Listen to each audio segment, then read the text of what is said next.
This is the Read to Lead podcast, episode 99. Hi, I'm Bob Berg, co-author of The Go-Giver, a little story about a powerful business idea.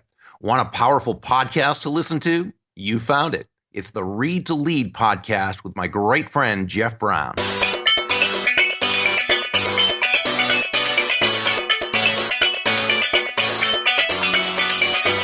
The reason why you're always chasing these new strategies is a competitive strategy is already too saturated, and so it's too expensive. Whereas you get a cutting edge strategy, you might be able to get a lot of cheaper customers in.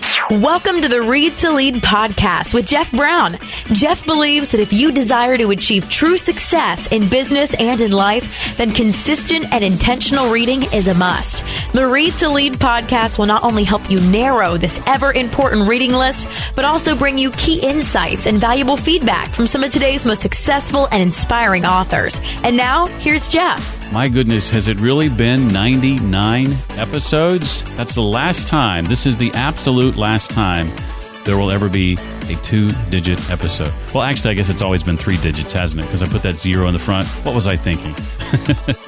Well, this is the podcast dedicated to your personal and professional growth, where each week we sit down with a successful and inspiring author and talk about his or her latest book and their expertise on things like leadership, personal development, productivity, career, marketing, business, and entrepreneurship. And in this episode, it's entrepreneurship that's getting the focus. We chat with Gabriel Weinberg. He's co-author of a book called Traction: How Any Startup Can Achieve Explosive Customer Growth. Now, before you say, Jeff, I'm not launching a startup, trust me when I say that advice from this book can be applied to a lot of different areas. I plan to ask Gabriel, for example, about the simple 3-step framework for unlocking explosive growth, whether you're launching a startup, an online course, or trying to get a side hustle off the ground. I'll ask him also about some of the biggest mistakes to avoid when trying to gain traction. I also want to ask him about how our natural biases can adversely impact our success. All that and more coming up with Gabriel Weinberg. If you're on the Read to Lead podcast newsletter list, look for an email from me very, very soon that includes a short survey I would love for you to take as we attempt to improve on what we're doing in 2016. It'll be very helpful if you can take a few minutes to fill that out. That'll be in the next couple of weeks. If you're not already on our Read to Lead podcast newsletter list, joining it and our private Facebook group is as simple as sending the text Read to Lead, one word, to 33444. That, by the way, works in the U.S. only. If you're outside the U.S., you can join the newsletter list by visiting readtoleadpodcast.com and filling out the form at the right of the page. SoFi, by the way, a leading marketplace lender, is sponsoring the Read to Lead podcast. You can save thousands when you refinance your federal and private student loans at lower rates with SoFi, and you can take advantage as a listener to this show to a special $200 welcome bonus. Go to sofi.com/Read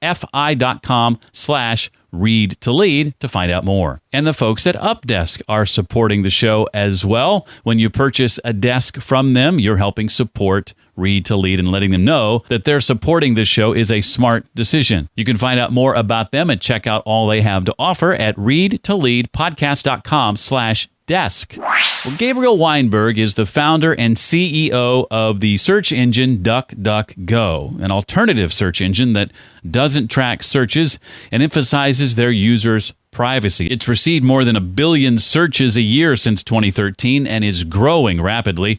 Gabriel and Justins have co-authored the book Traction: How Any Startup Can Achieve Explosive Customer Growth. Well, Gabriel, thank you for being here and welcome to the Read to Lead podcast. I'm excited to get a chance to chat with you today. Thank you. It's my pleasure to be here. Well, I wanted to start off and address one issue for that individual listening right now who maybe doesn't have a startup in their immediate future. If they're working on something like, say, an online course and they want to gain traction for that, or maybe trying to cultivate some sort of side hustle, are there tips from your book that they could apply as well? Yeah, absolutely. This is about universally getting traction for really anything. I mean, essentially, there are 19 different methods we identified that are pretty comprehensive in terms of getting traction for anything, and it can apply to a business or a side project or a venture-backed startup like DuckDuckGo, my startup. Now, what would you say are some of the experiences, in addition to DuckDuckGo, that qualify you and, by extension, Justin, to write the book? So I've been a serial entrepreneur since 2000, started a number of companies, was lucky enough to have an exit in 2006. And I've also been angel investing and advising startups for the past 6-7 years. Justin has a similar story. He has a couple startups that were acquired and ran growth at a few others. Outside of that, we've been both involved in nonprofits. We've both been involved in our school entrepreneurship and kind of small business areas. And then we interviewed lots and lots of people in the research of this book. That was one of my favorite aspects of it is being able to see what you were able to glean from those interviews. Share a bit about what you guys call the 3-step framework for unlocking growth and this metaphor that you use. Yeah, so we use this concept of a bullseye. So it's like a target with the bullseye at the center. And the reason why we do that is what we found is in any kind of project that's trying to get traction, when it really takes off, there's generally one core marketing channel that makes it take off. So those are things like search engine marketing or trade shows or speaking engagements. And we use the bullseye because you're really trying to hit that bullseye and find that one channel in the center that will get you to your goal. So you start at the outer ring with all 19, and then you kind of winnow your way into that core channel. Now, I love the examples that you share that come out of these interviews. I was wondering in this case if you could talk a little bit about how Mint, the company Mint, leveraged this idea. Yeah, Mint is a company, for those people who don't know, that helps you kind of track your finances. And it started, I think, in 2010, and within 18 months, it actually sold to Intuit for $170 million. It was an amazing run. Yeah. And this is an example, you mentioned the interviews, of one of the interviews we did. We saw time and time again people essentially doing this process I described, but on their own before we kind of put a framework around it. And Noah Kagan, who was the director of marketing at Mint, what he did is he set a goal, a very explicit goal. They wanted to launch with 100,000 customers. And then he brainstormed all the different channels that they could possibly use to get those customers and tried to figure out, okay, which tests could I run to really validate whether that channel may or may not reach the goal. And so then he went and ran a bunch of tests. And from that, he tested some search engine ads, he tested targeting blogs, and he realized that targeting blogs was the best strategy that had the highest chance of getting them to that goal. And then they really focused on that strategy. And so they really did this experimentation winnowing approach to find that core channel. And the only thing I comment on it is that he was very quantitative. So he put it all on a spreadsheet. And that is what we advise as well. And through that blog strategy, that included, or blog channel, that included several strategies, am I right? Like ads and guest posts and that sort of thing? Yeah, absolutely. So the key is once you find that core channel, and you do that by running these tests that are pretty cheap and fast, once you actually get to focus, then you want to run more tests within that channel to try to uncover like the best underutilized strategies. And they were very creative. They actually hit upon 2 strategies that worked really well that really hadn't been done much before. One was they had bloggers, they give them VIP early access to the product if they would put a badge on their site that said, you should check out Mint and sign up. A related thing they did was they would allow people, not just bloggers, early access if they would share. So in the same kind of context. And then the other strategy they did was they actually reached out to lots of personal bloggers who had no advertising on their site and said, hey, we'll pay you $500 just to put an ad up on your site.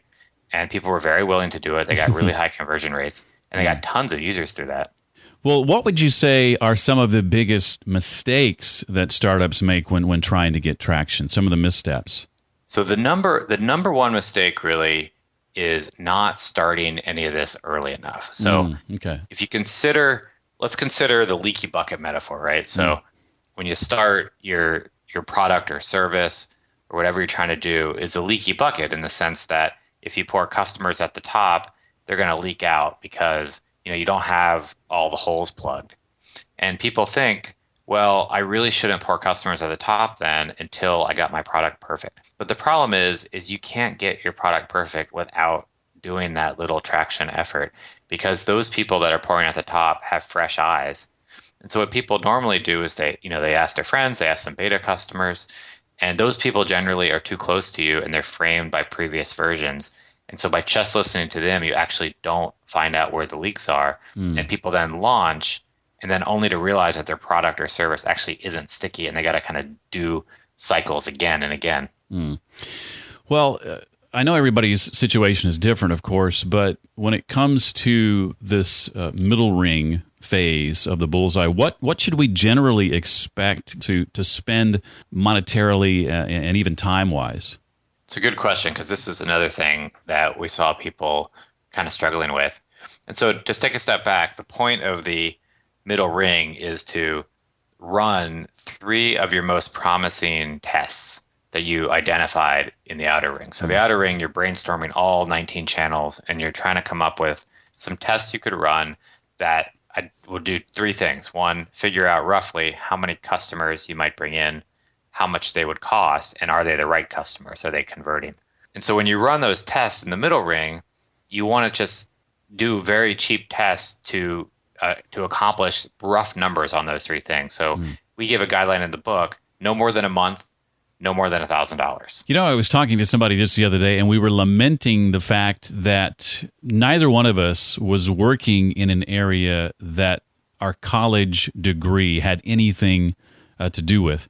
And if that's the case for you and you're still paying on your student loans, that can be a tough check to write every month. Well, the folks at SoFi want to make it a little bit easier for you if they can. They support the podcast. They're a leading marketplace lender, and they offer student loan refinancing, mortgages, and personal loans as well. So if you carry high student loan balances, you could save thousands by refinancing and consolidating your federal and private student loans at a lower rate. SoFi borrowers save about, on average, $14,000 over the life of their loans. I don't know about you, but I could find a lot of things to do with $14,000. So in addition to savings, SoFi members benefit from unemployment protection. So should you lose your job, SoFi pauses your payment and provides access to a career services team for personalized career planning and job search assistance. Bonus, right? So to check out a full list of products and benefits, just visit sofi.com/read to lead, especially now, because for a limited time and as a listener to the show, you're eligible for a special $200 welcome bonus. That's $200 in your pocket when you refinance your student loans with SoFi. One more time, that address is sofi.com/read to lead. And by the way, all loans made by SoFi Lending Corp., NMLS number 1121636, and CFL license number 6054612. Well, then, okay, I've drilled down. I'm in the inner ring now, and I'm continuing to test and retest. So what are the main things that the inner ring tests are then designed to do? So let's assume that you ran the 3 tests in the middle ring, and let's say you did trade shows, some PR, and maybe some Facebook marketing, and you decide that Facebook marketing was by far the most successful, most likely to reach your attraction goal, whatever that is. So now you're deciding you hit the bullseye, you're focusing on Facebook marketing. Now what you're trying to do is figure out the cutting edge, and you're becoming the expert at what are those new strategies. And the reason why you're always chasing these new strategies is a competitive strategy is already too saturated, and so it's too expensive. Whereas you get a cutting edge strategy, which maybe people are talking a lot about Facebook video, you might be able to get a lot of cheaper customers in. And so really that's the goal, is to then run tests to figure out how to really maximize use of that core channel. How important is it, Gabriel, that we leverage online tools that we all have access to help evaluate the success and how well our traction efforts are going? I mean, I think it's the same thing as the spreadsheet, which is the basic online tool. There are great number of useful similar online tools just to help you with this process, and I couldn't suggest them more. And the reason is the more quantitative you are and try to get real numbers around some of this marketing efforts, the more likely you're going to be choosing the right strategies. And even if, a lot of the channels we suggest are actually offline channels. So, and those are often some of the greatest ones to do because they're the most underutilized. So like offline ads and speaking engagements and even running your own conference. But even if you do those things, I still think you should use online tools to help understand whether you're actually delivering the value you want. Well, talk a little bit about what you mean too by your critical path and why you think it's so important that we are sure to define that for ourselves. This is another thing to your question earlier that a lot of entrepreneurs just starting out really get wrong. And, it's very simple. It's that when you're an entrepreneur or starting any new project, there are a million things you can think of to do. Just infinite, right? You could spend time, doing your accounting and doing X, Y, or Z, or going to this event or that event. Right. And how do you know where to spend your time? And so this is a way to think about that. And in particular, it relates it back to what your traction goal is. Because if you can't get traction for your project, it's going to die. And so you figure out what that goal is, and then you figure out what is the path to get to that goal. And that's usually very specific things. I need to build this part of the product or service. I got to do this marketing effort. Everything else, just don't do. That's the simplest. It's really hard to do though in practice because, all these things are kind of nagging at you as, it's kind of like out of sight, the opposite of out of sight, out of mind. These things are jumping up, asking for your attention. You got to actively push them away. I just signed up for a service, a financial-related service earlier today called Digit. I don't know if you've heard of Digit before. I have heard of Digit, but I have not used it. And I'm seeing a lot of startups, a lot of companies in the early going leveraging things like AppSumo, maybe offering certain services for free and putting the word out via AppSumo. Are you familiar with AppSumo? I think it's also a Noah Kagan. I am, yeah. That's his next company. Are you seeing a lot of companies leverage that successfully to gain those early users especially? Yeah, absolutely. They have another product called Sumo Me too that's like an easy drop-in thing on your website that helps people share. And its main benefit to me is it helps you build an email list. And so one of the channels in the book that we identify with the 19 is email marketing. But regardless of whether you focus on email marketing or not as any channel, it still makes sense to build an email list over time. Absolutely. Because it's so easy to do. You just drop in this thing on your website, and as people leave your site, you ask them to enter their email if they want. And over time, that happens day in and day out. You end up with thousands of emails. I use it myself and highly recommend it. Well, you've hinted a little bit about this, but share a bit about what you call natural traction biases, if I can get it out, and how those biases can adversely impact our ability to gain traction. You talk, I think, specifically about the 3 reasons a lot of founders ignore potentially profitable channels. Yeah, and to be clear, of all these mistakes, I've personally made them several times. And these ones are really the hardest ones because the basic bias is availability bias. Like you're used to things and you think about things that you know about. And so, for example, my last company grew through SEO, search engine optimization.